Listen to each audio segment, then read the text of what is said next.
하나님 말씀 고린도전서 10장 1절에서 4절까지 교독하겠습니다. 고린도전서 10장 1절에서 4절입니다.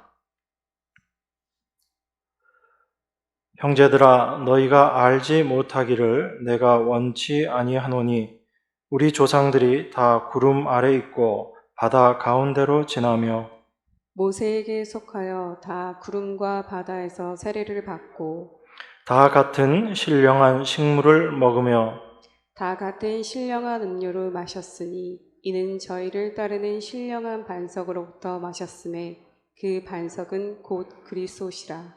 아멘. 우리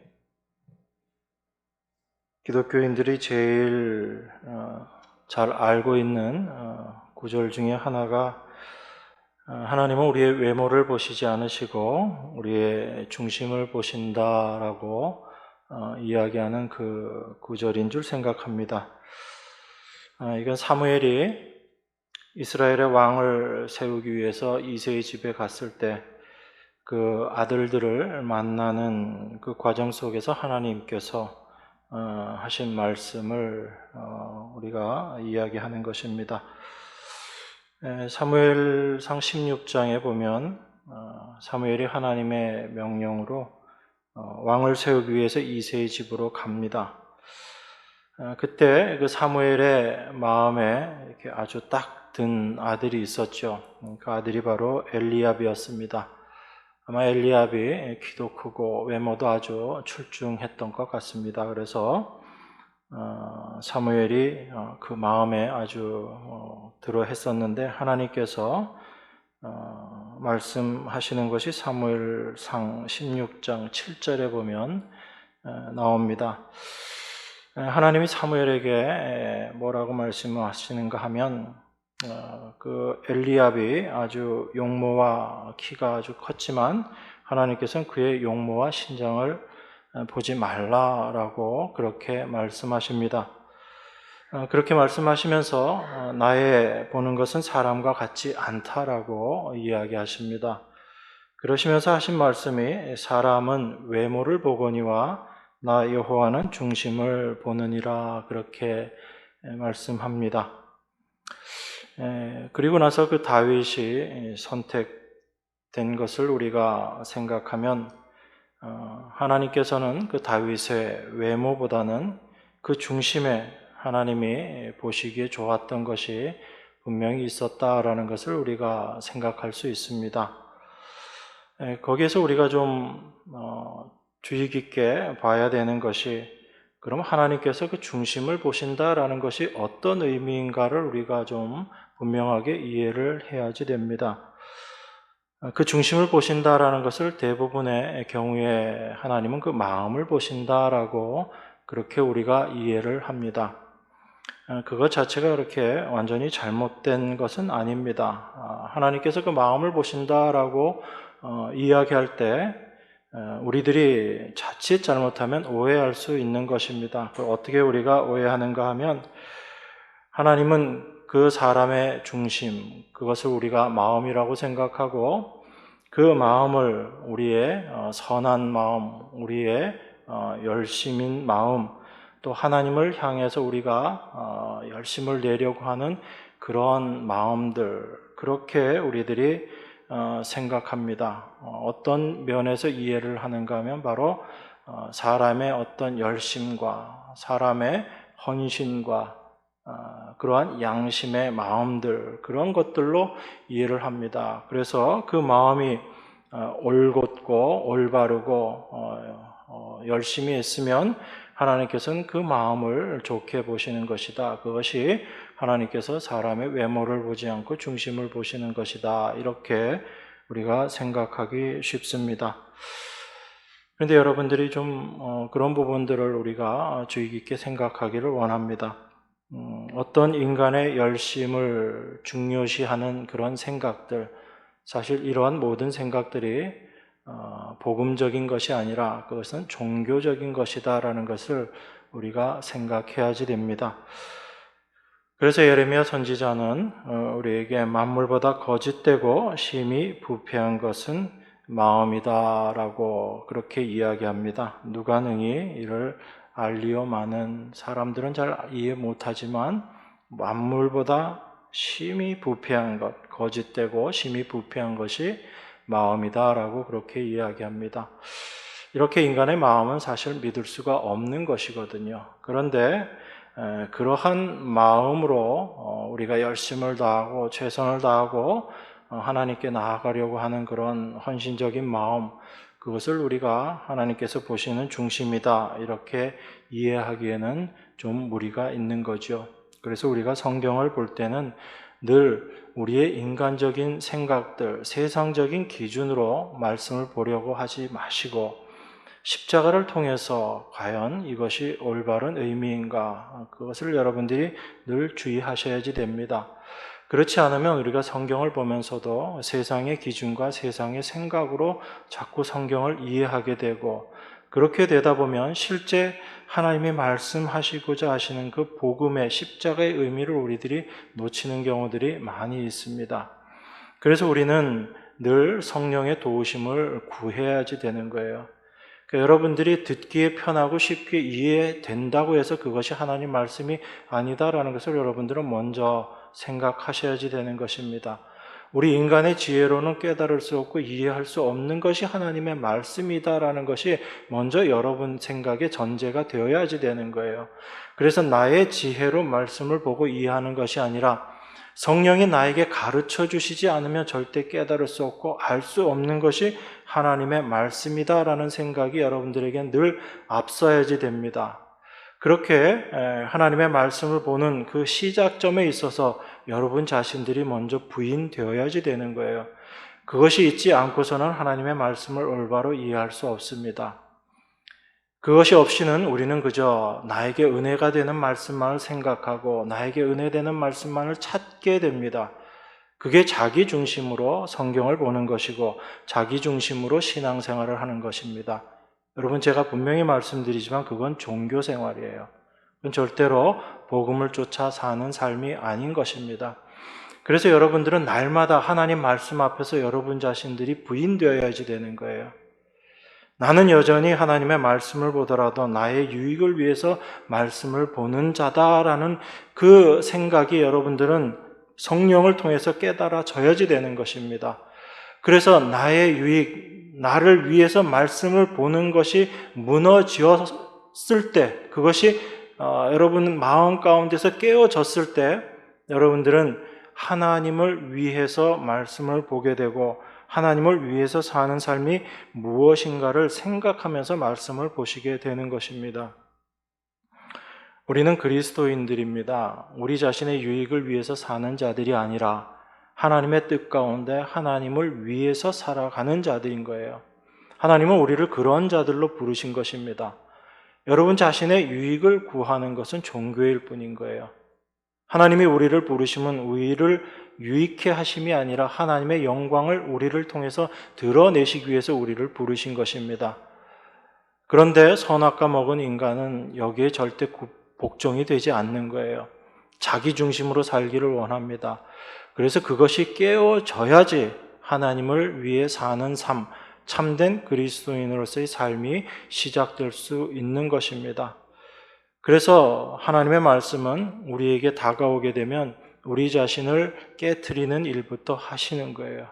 그래서 그 우리 자신이 무너진 자리에 하나님의 뜻이 이제 오롯이 드러나게 되는 것입니다. 바울이 우리에게 여러 가지 이야기들 하지만 그 경계의 말씀들을 우리 자신의 유익을 위한 말씀으로 여러분들이 보시면 안 돼요. 하나님께서는 과연 우리를 어떠한 위치로 끌고 가시는가, 그것을 여러분들이 먼저 보셔야지 되는 것입니다. 하나님은 우리의 외모를 보시지 않고 우리의 중심을 보신다라고 이야기합니다. 하나님은 다윗에게 있어서 하나님이 보시기에 좋았던 그 중심의 내용이 분명히 있었던 거예요. 그러면 하나님이 보시는 그 중심, 그것은 과연 어떠한 것인가를 우리가 먼저 생각해야지 되는 것입니다. 만약에 하나님께서 여러분들의 마음을 보신다면 여러분 그 마음을 가지고 하나님 앞에 정말 제대로 서실 수 있을 것 같으세요? 여러분들이 정말 하나님이 여러분들의 마음을 보신다면 그 여러분들의 마음을 보시고 하나님께서 그 마음을 좋아하시고 흡족해 하시겠냐고요. 아니잖아요. 그죠? 그런데 우리는 중심을 보신다라고 이야기하면서 하나님은 우리의 마음을 보시고 우리의 열심을 보시고 우리의 헌신하려고 하는 그런 마음을 보신다라고 이야기하지만 우리 스스로 하나님 앞에 헌신하고자 하는 그 마음이 얼마나 지속적이고 얼마나 강한 것인지 여러분들은 아시잖아요. 그 마음이 생겼다가도 어느 순간에 다 사라져버리는 것이 우리의 열심과 결심과 그 모든 것들인데 그것을 가지고 어떻게 하나님께서 우리 보시기에 좋으시겠다 우리가 생각할 수 있는가요? 아니잖아요. 그러면 하나님께서 중심을 보신다라고 이야기할 때는 하나님이 보시기에 좋은 중심이 우리 안에 있다라는 이야기입니다. 그러면 하나님 보시기에 좋은 것, 그것은 우리에게서 나온 것일까요? 아니면 하나님으로부터 말미암은 것일까요? 그죠? 하나님께로부터 말미암은 것입니다. 하나님께서 주신 것이 하나님 보시기에 좋으신 거예요. 그런데 여전히 우리는 우리 안에 있는 어떤 것들로 하나님 앞에 자꾸 나아가려고 합니다. 그래서 우리의 열심을 가지고 나가서 하나님 앞에 칭찬받고 상 받겠다라고 생각하는 거죠. 그것이 잘못된 생각임을 우리가 말씀을 통해서 늘 확인해야지 되는 것입니다. 그러면 그 중심을 보시는 하나님이시라면 우리 안에 하나님께로부터 인정받을 만한 것이 하나님께로부터 주어진 것이 있다라는 것이죠. 이런 것을 우리가 믿음으로 말미암아 우리 안에 생겨난 것이라는 것으로 우리가 생각할 수 있는 것입니다. 그래서 하나님께서 외모를 보시지 않는다. 우리의 행함이나 우리의 어떠함이 아니라 하나님께서 우리에게 주신 믿음으로 말미암아 우리 안에 생겨난 것, 그 중심을 하나님께서 보시고 그것을 기뻐하시는 분이 하나님이시다라는 것을 우리가 올바로 생각해야지 됩니다.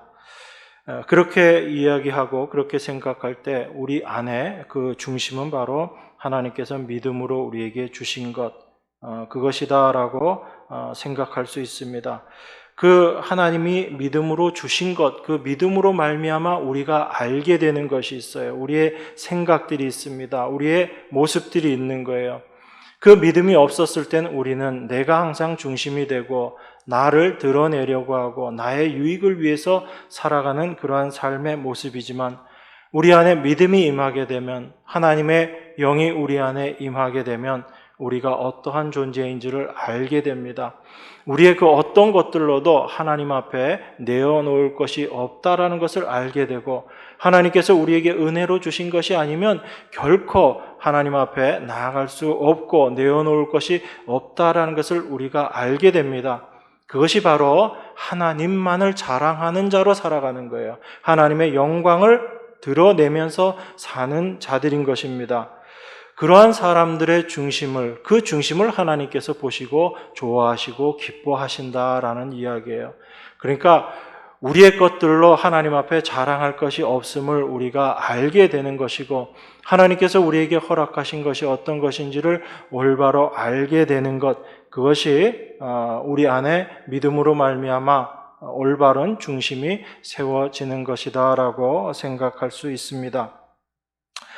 그렇게 우리가 우리 자신의 모습을 올바로 이해하고 우리의 방향성이 올바로 잡혀졌을 때 그 사람의 믿음의 삶은 향방 없는 것 같이 하는 삶이 아니라 분명한 목적을 가지고 사는 삶이 되는 것이고 그리고 허공을 치는 것 같이 그러한 싸움을 하는 자가 아니라 분명한 대상과 목적을 가지고 이 세상 가운데 이 세상에 썩을 것들이 아닌 썩지 아니할 영원한 것들을 위해서 싸워 나가는 참된 그리스도인의 삶을 살아갈 수 있게 되는 것입니다.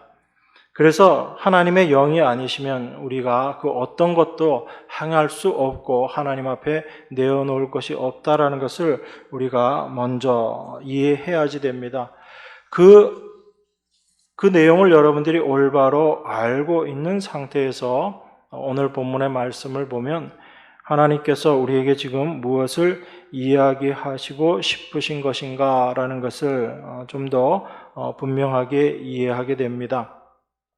사람은 항상 자기 중심적이라고 말씀드렸잖아요. 그래서 무엇이 나에게 유익이 되는 것인가를 하나님의 말씀을 통해서도 자꾸 그것만을 생각하려고 하는 것이 우리의 본질입니다. 그렇게 자기 자신을 위해서 다름질하는 그 모습이 바로 올바른 방향을 잡지 못하고 다름질하는 모습이다라는 것을 우리가 이해하게 될 때 오늘 본문의 말씀을 통해서 과연 사도는 우리에게 무엇을 이야기하고 싶은 것인가 분명하게 좀 이해할 수 있다라는 생각이 듭니다. 사도 바울은 항상 우리들에게 어떤 것을 이야기하냐면 우리 자신의 신앙의 모습이 어떠한지를 말씀을 통해서 돌아보기를 원하는 거예요.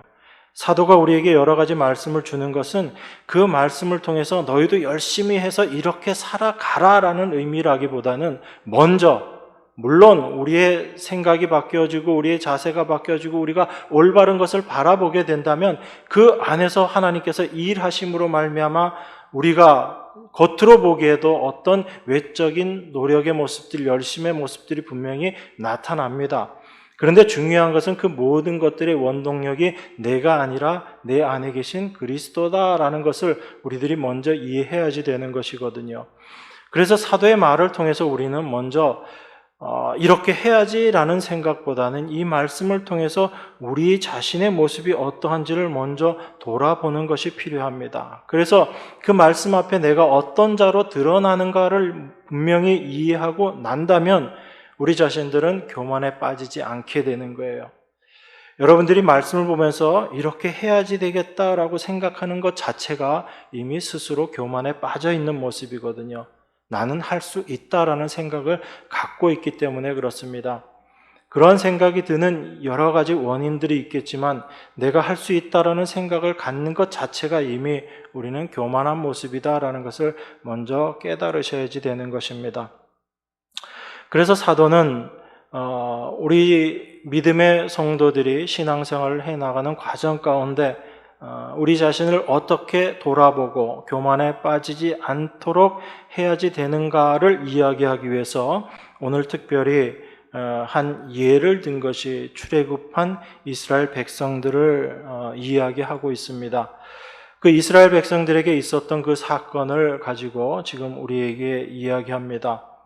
그래서 여기 10장에 나와 있는 이 말씀도 여러분들이 보시면서 우리가 우상 숭배하지 말자, 간음하지 말자, 하나님 시험하지 말자, 원망하지 말자 이렇게 여러분들이 이해하실 것이 아니라 무엇이 인간으로 하여금 하나님을 올바로 알고 하나님을 올바로 섬기는 길에서 벗어나게 하는가를 여러분들이 보셔야지 되는 거예요. 그러니까 그것을 알게 될 때 하나님께서 우리를 어떻게 인도하시는가를 우리는 분명히 알게 되고 그 삶 가운데 자연스럽게 우상 숭배하지 않는 삶의 모습으로 살아가게 되는 것이고 간음하지 않는 삶을 살아가게 되는 것입니다.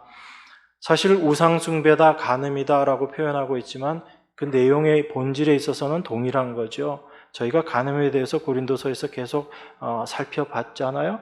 간음이라는 게 어떤 거예요? 그냥 단순히 어떤 육체적인 그것을 간음이다.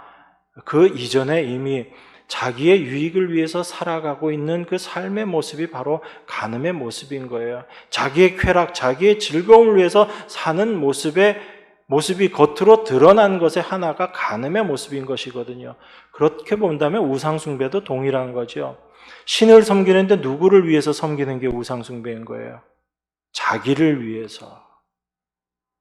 그래서 이스라엘 백성들이 금송아지 만들어 놓고 우리를 위해서라고 이야기를 하는 겁니다. 그게 바로 우상이거든요. 그러니까 여러분들이 하나님을 열심히 섬기고 하나님을 위해서 헌신하고 교회를 열심히 하면서도 여러분 자신을 위해서 그 모든 일을 한다면 그게 뭐가 되는 거예요? 그게 우상숭배가 되는 거예요. 그걸 먼저 아셔야지 되는데 그걸 교회들이 이야기하지 않고 그저 성도들의 열심만 이야기합니다. 헌신을 이야기하고요, 봉사를 이야기하고 그렇게 하면 하나님께서 복 주신다는 거죠. 하나님은 그런 복 절대 얘기하신 적이 없는데 우리의 열심으로 말미암아 얻는 복 하나님은 얘기하신 적 없거든요. 우리 안에 계신 그리스도로 말미암아 그 그리스도만이 귀하게 되고 그 그리스도만을 얻는 것, 이걸 성경은 참된 복이다라고 이야기하는 것입니다. 그래서 그 주님을 더 알기를 원하는 것, 이것이 성도들의 참된 신앙생활의 모습인 것이고요. 그렇게 생각했을 때 우리의 열심과 우리의 노력이 아닌 하나님께서 우리를 어떠한 모습으로 끌고 가시고 우리에게 무엇을 알게 하시는가, 우리 자신의 유익을 위해서 살아가는 것이 하나님 앞에 얼마나 죄된 모습인가를 우리가 분명히 알게 될 때 우리의 신앙의 길이 달라지게 되는 것입니다. 그래서 자기를 위해서 살던 이 길에서 돌이켜서 하나님을 위해서 사는 길로 가는 것, 이것이 참된 회개의 모습이거든요. 그런데 우리는 회개했다라고 말은 하면서도 여전히 나의 유익을 위해서 살아가고 있잖아요. 그러니까 우리는 말은 하면서도 실제 삶은 그 말과는 전혀 다른 삶을 살아가고 있음을 고백해야지 되는 거예요. 그래서 나는 이런 존재입니다라는 것이 먼저 여러분 삶 가운데 고백되어질 때 그 고백 위에 하나님의 은혜가 진정 은혜로 여러분들에게 다가오는 것입니다. 그래서 내 삶 가운데 어려움이 온다 할지라도 이 어려움이 단순한 고생으로 끝나는 것이 아니고 하나님이 나를 하나님의 길로 인도하시기 위한 그 은혜의 손길로 여겨진다면 그 고난은 우리에게 참된 양식이 되는 것이고 고난은 우리의 밥이다라고 우리가 고백할 수 있는 거죠. 그것이 없이 단순히 하나님께서 여러분들을 힘들게 하시고 여러분들을 고생스럽게 하시기 위해서 우리의 환경을 그렇게 주관하시는 게 아니다라는 것을 여러분들이 먼저 아셔야지 되는 것입니다. 그래서 무엇이 우리를 참된 믿음의 길에서 벗어나게 하는가, 그것을 사도가 오늘 우리에게 이야기하고 있는 것입니다. 그것을 올바로 이해하기 위해서 우리들은 어떠한 존재인가, 그것을 사도가 오늘 본문 1절에서 4절까지 이야기하고 있습니다. 먼저 1절, 2절 한번 보겠습니다. 형제들아, 너희가 알지 못하기를 내가 원치 아니하노니 우리 조상들이 다 구름 아래 있고 바다 가운데로 지나며 모세에게 속하여 다 구름과 바다에서 세례를 받고, 이렇게 이야기합니다. 이 내용은 여러분들이 잘 알고 있는 홍해 사건이죠. 하나님께서 이스라엘 백성들을 어떻게 홍해를 건너게 하셨는가, 그것을 이야기하고 있습니다. 이스라엘 백성들에게 있어서는 놀라운 기적의 경험이었습니다. 이 기적의 경험, 우리가 경험만을 이야기하다 보면 좀 조심해야지 되는 것이, 경험은 지극히 제한적이고 그리고 모든 사람에게 동일하지 않다라는 것입니다. 하나님께서 이스라엘 백성들을 건져내실 때 이 홍해 사건을 통해서, 놀라운 기적을 통해서 이스라엘을 건져내셨어요. 지금 우리가 이스라엘과 동일한 어떤 경험을 추구한다면 이건 분명히 말이 안 되는 거죠. 그래서 우리는 어떤 외적인 경험보다는 하나님께서 이스라엘 백성들에게 어떠한 것을 경험하게 하셨다면 그 경험의 의미가 무엇인지를 우리 안에서 확인하고 우리에게도 동일한 교훈과 경계의 말씀으로 그것이 받아들여진다면 우리는 실제적으로 우리가 몸으로 이스라엘이 경험했던 그 기적은 경험하지 않았다 할지라도 동일한 기적을 경험한 자들로 살아갈 수 있게 되는 거죠. 그러니까 하나님께서 이스라엘 백성들을 애굽에서 건져내실 때 그냥 홍해로 건져내신 이 사건 자체가 중요한 것이 아니라 이 사건을 통해서 하나님은 지금 우리에게 무엇을 이야기하시고 싶으신 것인가를 우리가 이해해야지 되는 거죠. 그런데 사도는 이 홍해 사건을 어떻게 설명하고 있냐면 2절에 보면 모세에게 속하여 다 구름과 바다에서 세례를 받았다라고 그렇게 이야기합니다. 그러니까 이스라엘 백성들을 애굽에서 건져내서 그 홍해를 건너게 하셨는데 그 이스라엘 백성들이 경험했던 그 기적의 경험을 단순한 어떤 사건으로 이야기하는 것이 아니라 이것을 사도는 지금 세례다라고 이야기하는 겁니다. 세례다라고 이야기할 때는 이것은 이스라엘 백성들이 경험했던 그것과 동일하게 우리가 경험할 수 있는 것이다라는 것을 지금 이야기하는 거죠. 단순히 홍해를 건넌 사건만을 이야기한다면 우리는 그 사건에 절대로 동참될 수가 없어요. 그런데 이스라엘 백성들이 그 홍해를 건넌 그 사건을 사도는 지금 세례다라고 이야기하고 있는 거예요. 우리가 알고 있는 바로 그 세례를 이야기하는 것입니다. 여기 오해하지 말으셔야지 되는 것이 그 세례라는 의미는 우리가 어떤 사람에게 실제적으로 세례를 받았느냐 받지 않았느냐 누구에게 받았느냐 그 세례를 이야기하는 것이 아니라 성령으로 말미암은 세례를 이야기하는 거예요.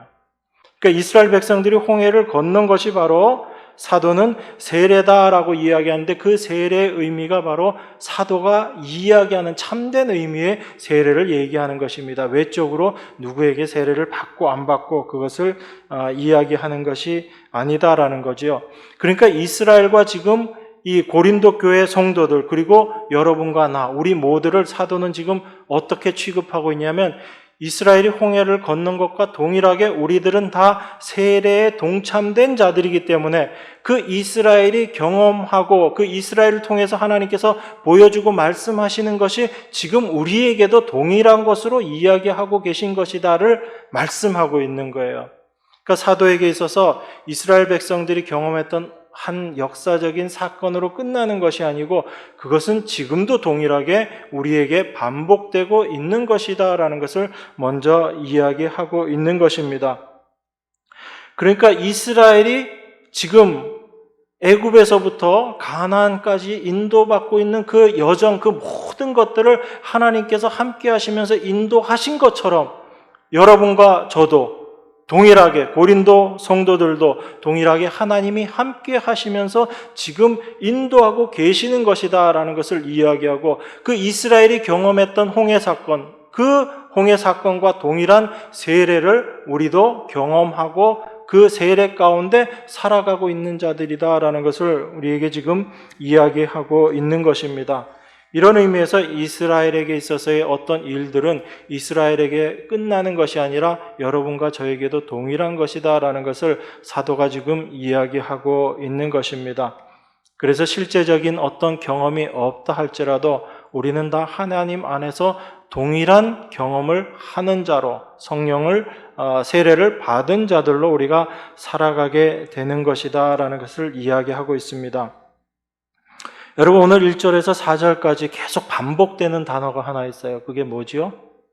1절에도 보면 우리 조상들이 다 구름 아래에 있고 모세에게 속하여 다 구름과 바다에서 세례를 받고 다 같은 신령한 식물을 먹고 다 같은 신령한 음료를 마셨고 이 다라는 표현이 다, 모두 다, 우리 모두 다. 그러니까 지금 이스라엘 백성들은 어떤 부류 일부만 이런 일을 겪고 이런 일을 겪고가 아니고 이스라엘 백성 모두가 다 이러한 일들 가운데 경험 가운데 있었다라는 것을 이야기하는 거죠. 그러면 이 다라는 곳에 여러분과 제가 포함이 될까요? 안 될까요? 다 포함이 되는 거예요. 지금 사도는 고린도 성도들에게 그 이야기를 하고 싶은 것입니다. 고린도 교회 문제가 참 많잖아요. 그 문제의 가장 중심에 뭐가 있었어요? 나라는 그게 있었거든요. 나를 위하고 나를 드러내고자 하고 그래서 나는 누구에게 속했고 내가 생각하는 더 위대한 어떤 사도에게 속했기 때문에 내가 더 괜찮은 사람이고 내가 더 괜찮은 존재고 늘 그 중심에 나라는 게 있었거든요. 그런데 그것이 참된 교회됨을 무너뜨리는 모습이고 그 중심을 가지고 살아가는 것이 신앙의 삶의 모습에서 우리로 하여금 참된 길에서 벗어나게 하는 모습이다라는 것을 사도가 지금 우리에게 이야기하고 있는 것입니다. 그러니까 이스라엘 백성들을 인도하시고 그 모든 일들을 경험케 하시는 하나님의 일 가운데 우리 모두가 다 포함되어 있다라는 것은 이것은 단순한 어떤 한 개인에게 일어난 사건이 아니라 하나님 백성에게 동일하게 적용되어지는 말씀이다, 동일한 사건이다라는 것을 우리가 이해해야지 되는 것입니다. 여러분, 이스라엘이 홍해를 건넌다는 것, 이거는 이스라엘 백성들이 자의적으로 자기들이 의지적으로 결정해서 한 일인가요? 아니면 하나님이 이 일을 행하신 거예요? 그죠? 이스라엘 백성들은 도무지 원하지 않았던 거거든요. 그들이 원했던 것은 혹시라도 알았다면 그들은 아마 하나님께 그렇게 얘기했을 거예요. 우리 홍해 건너지 말고 저 광야길 위쪽으로, 홍해 위쪽으로 해가지고 빨리 가나안 갈 수 있는 그 길로 우리를 좀 인도해 주십시오. 아마 이스라엘 백성들은 그렇게 얘기했을 겁니다. 그런데 하나님은 그렇게 인도 안 하셨거든요. 오히려 하나님께서 이스라엘 백성들을 그 홍해길로 인도를 하셨습니다. 그러니까 하나님께서 지금 이 모든 일들을 행하고 계시는 거예요. 그러면 이스라엘 백성들은 어떤 건가요? 자기들이 의지적으로 그 일들을 행하는 것이 아니라 하나님께서 행하시는 그 일에 자기들은 알지도 못하면서 사실은 그 일에 참여되는 거예요. 그러니까 홍해를 건넌다라는 것도 이스라엘 백성들이 의지적으로 건너는 것이 아니라 하나님께서 그 일을 하심으로 말미암아 이스라엘 백성들은 자연스럽게 그 일에 참여된 자로 지금 하나님의 일하심에 동참되어 있는 거죠. 이게 우리가 분명히 알아야지 되는 것입니다. 하나님은 성도들의 삶을 그렇게 인도해 가시는 거예요. 여러분들이 의지적으로 결단하고 내가 이렇게 해야지 되겠다. 그게 아니라 하나님께서 여러분과 함께 하신다는 얘기는 하나님의 뜻대로 지금 하나님께서 여러분들을 인도하고 계신다라는 거예요. 근데 우리는 여전히 그 안에서 하나님의 함께 하심과 하나님의 인도하심을 이해하지 못하고 바라보지 못하기 때문에 지금 있는 위치에서 원망하게 되는 것이고 불평하게 되는 것이고 하나님 정말 나를 인도하고 계시는가? 이게 바로 하나님을 시험하는 모습이거든요. 하나님이 왜 나를 위해서 나에게 유익된 방향으로 나를 인도하시지 않으시는가? 이게 바로 간음하는 모습이고 우상 숭배하는 모습이다라는 것입니다. 여러분들이 그걸 분명히 먼저 이해하셔야지 되는 거죠. 그래서 이 홍해 있는 쪽으로 우리가 요즘 출애굽기 보잖아요. 그 홍해 쪽으로 인도하신 분도 하나님이신 거예요. 그리고 그 홍해를 건너게 하시는 그 모든 일도 하나님께서 하시는 일입니다.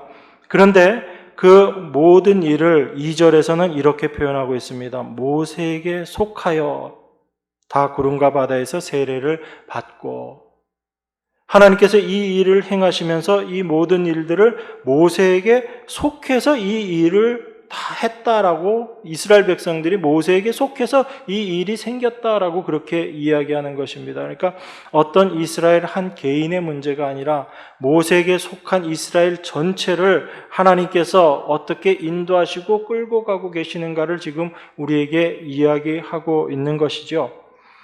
그래서 모세에게 속해서 우리가 세례를 받았다라고 그렇게 이야기합니다. 그렇기 때문에 사실 내가 누구한테 세례 받았다 이거 우리는 중요하게 생각하잖아요. 그죠? 그래서 유명한 목사님한테 내가 세례 받았다 이것도 또 자랑이 되는 그런 모습들인데 사실 성경에서 이야기하는 이 세례가 무엇인지를 올바로 알게 되면 그런 것들이 하나님 앞에 참 옳지 못한 모습이구나, 그런 생각조차도 옳지 못한 것이구나라는 것을 우리가 생각하게 됩니다. 여러분 요한복음 3장 26절 27절에 보면 이 이야기가 있습니다. 저희가 요한에게 와서 가로되 랍비여 선생님과 함께 요단강 저편에 있던 자 곧 선생님이 증거하시던 자가 세례를 주매 사람이 다 그에게로 가더이다. 요한이 대답하여 가로되 만일 하늘에서 주신 바 아니면 사람이 아무것도 받을 수 없느니라 이렇게 이야기합니다. 요한의 제자들이 사람들이 그전엔 다 요한에게 와서 세례 받았는데 예수님이 세례를 주고 있으니까 사람들이 다 그쪽에 가니까 마음이 좀 상한 거죠. 그죠? 마음이 상해서 요한에게 물어보는 거예요. 그전에 선생님이 같이 있었던 그 요단강 저편에서 같이 있었던 그 사람, 그 요한이 증거했던 사람이잖아요. 그 사람이 지금 세례를 주니까 사람들이 다 그쪽으로 갑니다. 그랬더니 요한이 이렇게 대답한 거예요. 만일 하늘에서 주신 바 아니면 사람이 아무것도 받을 수 없느니라. 이 말씀의 의미가 뭘까요? 세례라는 것 자체를 사람이 주는 것이 아니라 하나님이 주시는, 하늘에서 주시는 것이 세례다라고 이야기합니다. 그러니까 지금 요한은 누가 세례를 주고 안 주고 이 우리가 행하는 그런 세례의 의미가 아니라 참된 하늘에서 주는 세례, 그 세례를 지금 행하는 것이 어떤 사람을 통해서 드러날 수 있고 이 사람을 통해서 세례를 받을 수 있지만 참된 세례라는 것은 하나님께서 주시는 것이 참된 세례다라는 것을 이야기하고 있는 거죠. 그래서 누구에게 세례를 받았는가가 중요하지 않다. 이게 바로 하늘에서 주신 바가 아니면 사람이 아무것도 받을 수 없다라고 이야기하는 것입니다. 그러니까 참된 세례는 하나님이 하늘에서 주시는 것, 이걸 참된 세례라고 이야기하는 거죠. 요한은 지금 어떤 세례를 이야기하고 있어요? 성령으로 말미암은 성령 세례를 우리에게 이야기하고 있는 거죠. 그러니까 단순히 우리가 성령 세례를 어떤 구원받고 난 이후에 받게 되는 특별한 어떤 경험, 은혜 이렇게 이해하시는 것보다는 성령이 우리 안에 임하심으로 말미암아 참된 하나님의 말씀을 깨닫게 되고 하나님의 자녀가 되는 그것을 요한도 동일하게 세례다라고 그렇게 이야기하고 있는 것입니다. 그래서 우리가 이 2절에서 말씀하시는 모세에게 속하여 다 구름과 바다에서 세례를 받았다라는 이 말씀의 의미도 하나님께서 우리 각자의 어떤 것 아닌 하나님의 뜻 가운데 우리를 다 품으시고 모세라는 그 사람 안에 우리를 다 집어넣으시고 실제 하나님께서 이 모든 일들을 행하신 것, 그것이 바로 우리가 모세에게 속하여 세례를 받았다라고 지금 사도가 그렇게 표현하고 있는 것입니다. 그러니까 이 세례를 우리들이 다 받은 자들이고 이스라엘 백성들이 홍해를 건넌 것이 바로 모세에게 속해서 세례를 받은 것이고 고린도 성도들도 동일하게 또한 우리들도 동일하게 이 세례를 받은 자들이 참된 하나님의 은혜 가운데 있는 자들이다라는 것을 이야기하고 있는 것입니다. 그러한 사람들을 사도가 3절, 4절에서 또 이렇게 표현합니다. 다 같은 신령한 식물을 먹으며 다 같은 신령한 음료를 마셨으니 이는 저희를 따르는 신령한 반석으로부터 마셨음에 그 반석은 곧 그리스도시라 이렇게 이야기합니다. 신령한 음식 먹은 건 만나 먹은 거 이야기하는 거죠. 그리고 신령한 음료를 마신 것, 이건 반석으로부터 나온 그 생수, 그 물을 마신 것을 이야기합니다. 그러면 이 음식이든 이 물이든 우리 인간과는 상관없이 다 하나님께서 주신 것이다라는 이야기죠. 그래서 그 물을 마셨는데 그 물이 어디에서 나왔던 것인가? 신령한 반석으로부터 마신 것인데 그 반석이 바로 그리스도시다라고 이야기하는 겁니다. 우리에게서 나온 것이 아니라 하나님께서 우리와 함께 하시면서 여긴 특별히 그 표현까지 있잖아요. 저희를 따르는 신령한 반석. 이스라엘 백성들이 그 광야 생활할 때 그 반석이 늘 함께 있었다는 얘기예요. 그리스도께서 늘 함께 계셨다는 이야기입니다. 그게 눈에 보이는 형상으로 보여진 것이 구름기둥과 불기둥이라는 모습으로 나타난 것뿐인 거죠. 그래서 이스라엘 백성들이 먹고 마시고 했던 그 모든 것들이 하나님으로부터 말미암은 것이었잖아요. 그런데 그것을 먹고 마시면서도 그들은 하나님의 함께하심을 인정하지 못했기 때문에 불평했고 원망했고 하나님을 시험했던 거죠. 그 모습들을 우리가 바라보면서 우리 자신들의 삶의 모습을 어떻게 이해해야지 되는가를 지금 사도가 이야기하는 것입니다. 여러분, 제가 여러분들에게 물어봅니다. 여러분, 하나님이 여러분 삶 가운데 함께 하세요? 함께 하시지 않으세요? 함께 하시죠. 그럼 여러분들이 날마다 그 하나님의 함께 하심을 인정하시면서 살아가세요? 아니면 자꾸 그거 잊어버리고 살아가세요? 자꾸 잊어버리잖아요. 그게 안타까운 거예요. 저도 그게 제일 안타깝고요. 우리 성도님들 보면서도 그게 제일 안타까운 거예요. 우리는 늘 하나님의 함께 하심을 이야기하면서도 그 하나님이 함께 하신다는 사실을 자꾸 까먹는 거예요. 자꾸 까먹다 보니까 하나님을 보는 게 아니라 누구를 보게 돼요? 자꾸 나를 보게 돼요. 왜 이럴까? 내가 왜 이럴까? 생각하다 보면 내 주변의 환경이 이래서 그런 것이지라고 생각하고 내 주변의 환경들이 내 뜻대로 되지 않는 것이 서운하고 마음 아파지는 거예요. 그런데 내 환경이 내 마음에 들지 않고 서운하다는 얘기는 사실 누구에게 서운한 거예요? 하나님께 서운한 거잖아요. 그러니까 우리가 간접적으로 하나님한테 맨날 불평불만하고 있는 거예요. 내 옆에 있는 사람이 마음에 안 든다는 얘기는 그 옆에 있는 사람 보내신 하나님이 마음에 안 든다는 이야기잖아요. 내 환경이 자꾸 이런 일이 생기는 것, 이거 하나님 왜 이런 일 나에게 주십니까? 라고 그 환경에 우리의 마음이 상한다는 얘기는 그 환경을 주신 하나님의 일하심에 우리의 마음이 상해버린다는 이야기잖아요. 그러니까 우리는 말로는 하나님의 함께하심을 이야기하면서도 실제 삶 가운데서 그 하나님의 함께하심을 인정하지 못하고 잊어버리는 삶을 너무나 많이 살고 있다고요. 그래서 사도가 지금 우리에게 이야기하고 있는 것입니다. 그 하나님의 함께하심 너희가 올바로 기억하고 올바로 알고 있는가라고 이야기하는 거예요.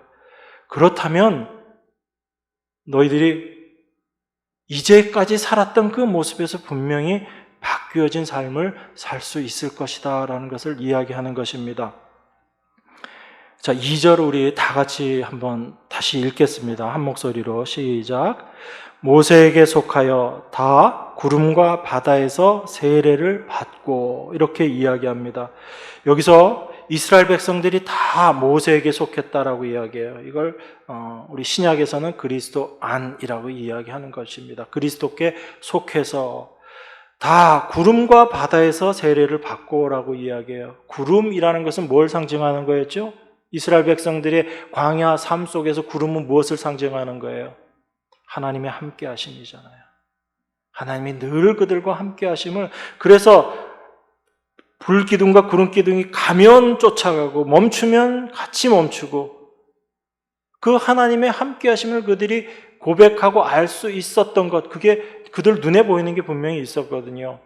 그 구름, 하나님의 함께 하심이 분명히 있었습니다. 그게 다른 자들이 아니라 모세 안에 속했던 하나님의 택하신 백성들 안에, 그 모세 안에, 그리스도 안에 있는 백성들에게 구름이 늘 함께 같이 했어요. 하나님이 늘 함께 했습니다. 그런데 그 하나님의 함께 하심이 이스라엘 백성들을 어디로 인도하시고 어디로 끌고 가세요?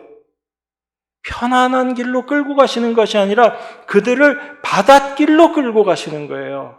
여러분, 성경에서 바다는 어떤 것을 상징하죠? 성경에서 바다는요, 죽음을 이야기합니다. 심판을 상징하는 게 바다의 의미거든요. 그래서 이스라엘 백성들을 하나님께서 모세 안에 집어넣으셔서 따로 도망 못 가게, 여러분 혼자 땅 달리 못하게 모세 안에 집어넣으셔서, 우리를 그리스도 안에 집어넣으셔서 하나님께서 그 하나님이 함께 하셨는데, 그 그리스도 안에서, 모세 안에서 하나님이 함께 하셨는데 그 함께 하신 길이 어디냐면 바다라는 거예요. 그 바다에서 세례를 받는 그 길로 우리를 인도하셨다라는 이야기입니다. 이게 하나님의 은혜임을 여러분들이 아셔야지 되는 거예요. 그런데 우리는 그 바닷길이 싫은 거죠. 눈앞에 홍해가 있는 게 싫은 거예요. 왜 좋은 길 놔두고 우리를 이 위험한 길로 끌고 오느냐? 저 뒤에는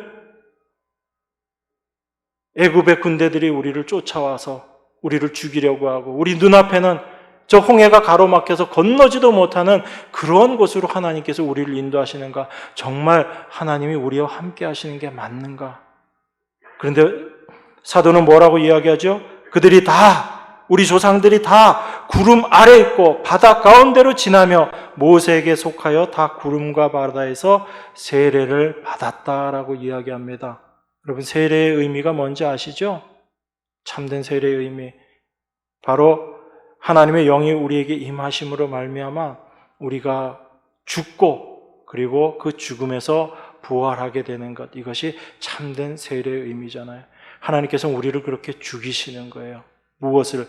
우리의 자기 자신을 위해서 살고자 하는 그 마음, 나의 유익을 위해서 살고자 하는 그 마음을 하나님께서는 죽이시는 것입니다. 그래서 하나님이 함께 하시는 백성들은 하나님께서 바다로 끌고 가셔서 그 바다에서 세례를 받게 하시는 거예요. 우리 육신의 죽음, 이 몸의 죽음이 아니라 나를 위해서 살려고 하는 이 육신을 죽음 가운데로 몰고 가시고 그 죽은 자리에서 영원한 하나님의 생명으로 다시금 태어나게 하셔서 하나님께서 우리를 인도해 가신다라는 것입니다.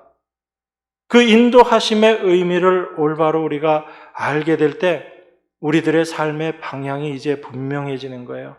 향방 없는 삶이 아니고 허공을 치는 것과 같은 싸움이 아니라 무엇이 우리의 가야 되는 길인지를 올바로 알고 그 길을 쫓아서 갈 수 있는 참된 하나님의 백성으로서의 삶을 살아가게 되는 것입니다.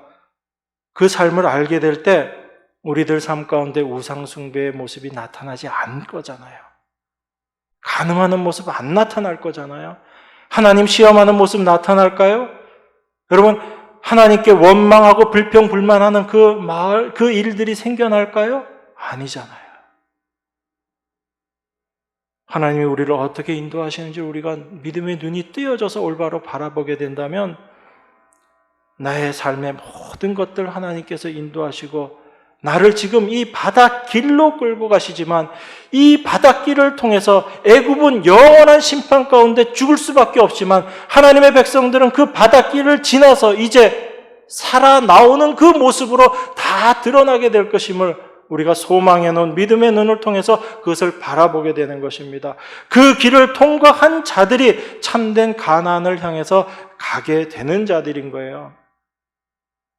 그래서 하나님의 은혜, 하나님의 인도하심이 무엇인지를 우리가 믿음의 눈이 뜨여져서 이게 우리의 실력, 우리의 힘으로 알 수 없는 거잖아요. 그래서 성령이 우리 안에서 이 일을 올바로 깨닫게 하시고 이 길로 우리를 인도하시는 것입니다. 그래서 하나님의 백성들이 그 바닷길을 건너고 나서 하나님 앞에 참된 찬송의 노래를 부를 수 있는 자들로 세워지는 거죠. 여러분, 하나님의 함께 하심을 여러분 세상적인 생각으로 이해하지 마시고 하나님이 함께 하시면 나를 도와주시고 내가 잘되게 하시고 자꾸 그렇게 생각하지 마시고 이스라엘 백성들을 애굽에서 건져내서 홍해를 건너게 하신 것 하나님의 도우심이었어요. 그런데 그것은 단순히 하나님께서 이스라엘 백성들을 도우셨다, 이스라엘 백성들을 좋게 하셨다의 차원이 아니라 바로 그 홍해 사건 자체는 이스라엘을 하나님의 함께 하심으로 바다를 건너게 하시는 세례였다라는 것이 지금 사도가 이야기하는 것이에요. 그러니까 단순히 하나님이 우리와 함께 하시면 우리의 모든 삶이 좋아지고 평안해지고 우리가 원하는 게 다 되는 그것이 아니라 하나님의 함께 하시면 우리로 하여금 바닷길을 행하는 세례 가운데 우리를 인도하시는데 그 길을 통과한 자들이 바로 정금과 같이 나올 자들이다라는 것을 지금 사도는 우리에게 이야기하고 있는 것입니다. 이것이 하나님의 은혜라는 이야기예요. 그래서 하나님의 함께 하심이 무엇인지 참된 하나님의 은혜가 무엇인지를 여러분들이 올바로 아시고 그 믿음의 길을 올바로 갈 수 있는 그 여러분들이 다 되시기를 원하는 그 마음으로 사도가 지금 우리에게 이야기하고 있음을 우리가 기억하기를 원합니다. 이 은혜가 여러분들에게 늘 함께 하기를 주님의 이름으로 축원합니다. 우리 기도하겠습니다. 하나님 아버지 감사합니다. 이스라엘 백성들을 다 모세에게 속하게 하셔서 그 바다의 길을 건너게 하심으로 참된 세례의 모습으로 인도하심을 저희가 보았습니다. 우리들의 삶 가운데도 하나님 동일하게 인도하시는 줄 믿습니다. 믿음의 눈이 뜨여져서 하나님의 함께 하심을 올바로 바라보게 하시고 그 하나님의 인도하심 따라 날마다 찬송하며 나아가는 저희들 모두가 될 수 있도록 하나님 은혜로 함께하여 주시옵소서. 귀하신 예수 그리스도 이름으로 기도드리옵나이다. 아멘.